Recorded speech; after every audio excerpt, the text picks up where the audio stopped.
Être célibataire est un grave péché devant Dieu, la vérité que personne ne t'a dite. On t'a fait croire que rester célibataire était un échec. Et si c'était en réalité un appel divin, être célibataire n'est pas un péché aux yeux de Dieu.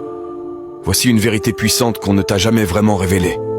Écoute bien, si tu es célibataire aujourd'hui, ce n'est pas un simple hasard. Le monde autour de toi murmure que tu n'es pas complet, que quelque chose cloche, que tu devrais déjà être en couple. Mais as-tu déjà pris le temps de t'arrêter et d'écouter ce que Dieu en dit? Jésus n'a jamais pris d'épouse.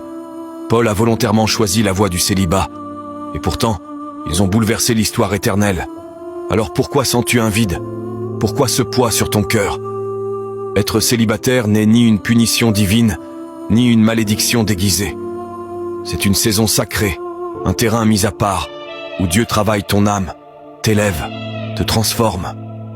Tandis que d'autres se précipitent dans des relations pour combler un manque, Dieu t'invite à chercher d'abord son royaume.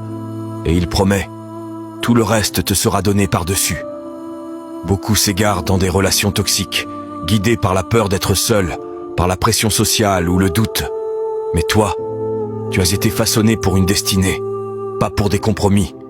Tu as été appelé à vivre dans la plénitude, pas dans le manque. Alors je te pose cette question sincère. Si Dieu te demandait d'attendre un peu plus longtemps, attendrais-tu avec foi?